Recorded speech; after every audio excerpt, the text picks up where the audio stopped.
Ready? No. Okay, well, I'm going to go ahead and start. Okay, all right. Oh. So, Joy, what has your creative experience been like, and how do you express it? Where does it come from, and where does it go? Well, definitely comes from what feels like inside, but is bigger than inside. And you say, where does it go? Up until the last several years, that was my problem. It didn't go anywhere. It just stayed inside, and it just kind of fermented, but not in like a good wine kind of way, you know. It kind of soured, I think. I think when you don't allow your creativity flow, it turns into something that is not so pleasant, and it can actually become toxic and poisonous.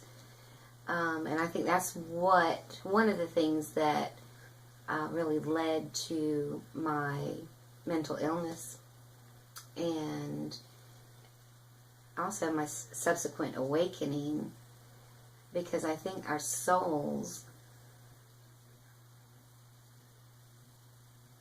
really take us on this journey of self-realization, that if we don't have these, traumas and crises in our lives that would be opportunities for us to awaken, if we have like an easy life where everything is just going along just fine, and we're very comfortable and complacent and content,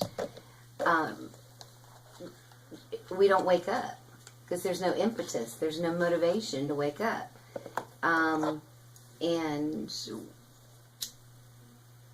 I believe it was Roger Walsh, who is a psychiatrist and teacher of A Course in Miracles, explains that the soul will step in and create a crisis that will give us the opportunity to wake up out of our sleep, our zombiehood, our conditioning, whatever you want to call it, and propel us into or onto our hero's path or journey, or heroine's path or journey. And I think that's what has been happening to me. And part of my process has been allowing my creativity to flow again. And it's come in spurts and bits and pieces, and I'm learning though to allow it to flow on a more consistent basis, and also in a more intentional fashion. But it gets to a point where all that's built up inside of you, and if you're not expressing yourself creatively, it does come out in especially self-destructive ways. And how has that been for you? The self-destructive part? Mm-hmm. Oh, God. Well, we don't have to go there. That's another video. It is. So where do you get your inspiration? Why do your paintings say what they do? Because that's what I feel like shouting to the world. And I want others to be able to feel the words like I do. Our words are so powerful, and there's so much energy in them. And if we can take them and focus on them in some way, that energy kind of builds in our life. So if I have a painting that has, like this one, the Joy Lives at the Edge, I really, when I put these words on the canvas, I was really feeling that standing at the edge and knowing that you need to leap, but having that fear, the conditioned fears still within you, but also having had a taste of the strength and power and support that the divine gives us. You're willing to make that leap, with the saying, leap and either your wings will appear or you'll be caught or something like that. I'm not familiar with that one. But I have heard of leap empty-handed into the void. Yes. Yes. Oh, and leap and the net will appear or something like that. Mm-hmm. Well, I'm at this pivotal point in my life right now that I really feel like there's just this explosion of creative love that is ready to come out. And that's why I'm so glad that I found the Patreon website, because I feel like this is the platform for me to give all of me. And I feel that's exactly what I want to do, not hold anything back. And that'll be an edit. Or maybe not. But with the Patreon format, it allows me to tailor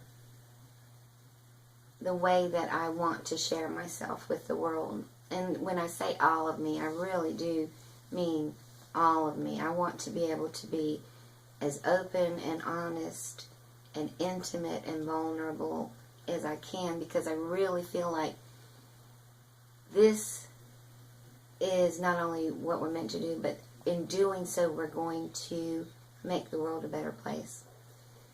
By letting down our barriers, by letting down our guard, by releasing our fears of being vulnerable with other people, and shining our lights the way we're meant to. But there was another point.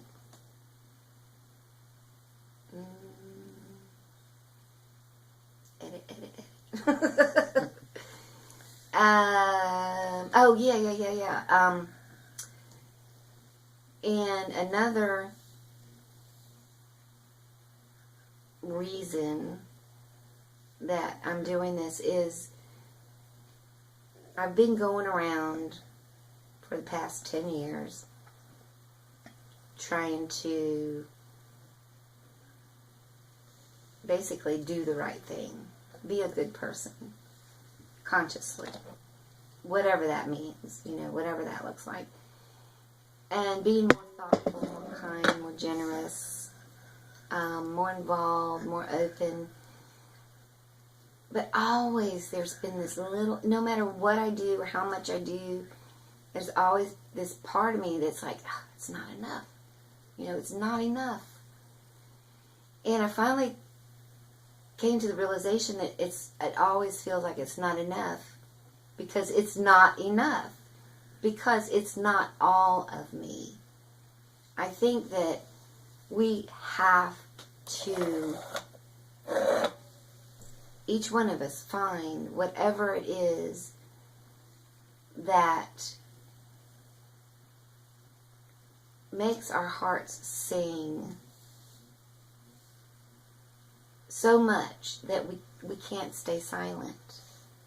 And we want to sing our song as loudly and as beautifully as we can. And for me, that is this. That's Patreon. And it's going to allow me to offer my healing services, offer my paintings, offer my writing, and especially in a safe place. It's not that there's nowhere that's not safe, but for me, it's going to be like sitting at my kitchen table with my friends, and Yes, I do. I love your kitchen table. I do too. It's one of the biggest blessings of my life is to have my friends and my family at my kitchen table, and because everything is so safe and free and easy and flowing and comfortable and fun, Well, my experience of you is pure love. That's all I see when I see you. I see your heart. It's wide open. I don't know how you can give any more than you do because you are. You are love. And you are joy. So aptly named. How did they know that they were going to have this being that's so bright and so full of light and so willing and wanting to share it all? They didn't. Actually, they were going to call me Diana, my first name. Uh-huh. But my sister couldn't pronounce it, but she could pronounce joy. So she claims responsibility for that rightly, for naming me what I was meant to be named. Yes. And after a lifetime of feeling like I didn't live up to the name Joy, I feel like I am. I own it now, and hopefully more than not, I embody that energy. Yes, you do. Thanks. I want to share that. I want to. It's overflowing, and I want it to overflow in a concrete way, something that I can be like, here, have some joy, And I'm so excited about the opportunity to do that, and also it's just a wonderful vehicle to really become serious about my art. Up until now, I have not archived it. I haven't kept a record of my paintings and who they're sold to, where they went, and I'm going to start doing that. And I'm really going to start working on appreciating my art more. Not that I don't love it and love doing it, but I want to appreciate it in the manner of so it appreciates, so that it gains value. And by becoming more serious about it, by archiving it, and also by really living the intention that its value will increase, and having this group of support from my patrons doing the same thing, it will increase in value. And I would love, I love the intention that those people that own my art own something valuable, and that it's going to increase in value. I don't ever want them to sell it, but if they need to someday, I want it to, bring them the money, the finances, the resources that they need. So that is another intention of having this page. So it sounds like you've already described what you hope to achieve. And also, another intention is I want to foster and support other people that want to start up Patreon pages and do mutual support and uplifting. Use this group energy for more good than just on my little page. I want to build a whole web of people that are expressing themselves and using Patreon.com. That's interesting that you talk about a web, because when I met you, you were just starting a network of spiritually like-minded people. And it's, I don't know how many years later, and that group has survived and thrived. And in so many ways, Anna, really exactly what you say that you want and that you're going to do, because you initiated that. And it's grown all through this area. It's quite an achievement. Do you want to talk a little bit about that? Thanks. Meetup.com. I started the Wake for Consciousness Sacred Realms meetup back in 2006, right after I had my awakening. And I had not a clue of what I was doing. It was totally divinely inspired and driven, because at that point I was really very still like isolated and agoraphobic and unbalanced, and I'm still suffering from a lot of the things that bipolar disorder will do to your life. And but I had no fear. It was just like something, the idea came into my head, and I followed through and didn't even really think about it. And even at the first scheduled meeting, nobody showed up. But it didn't deter me. Whereas previously, I would have been crushed and just, I would have just thrown the whole idea in the trash, not followed up, not followed through. But Spirit was saying, doesn't matter, schedule another one. And I did, and 6 people showed up. And then the next month I scheduled another one, and 12 people showed up. And then from there, it just grew and grew and grew and grew and grew. And it is one of the hugest blessings of my life, because it's literally how I met others, including you, that were on their paths too.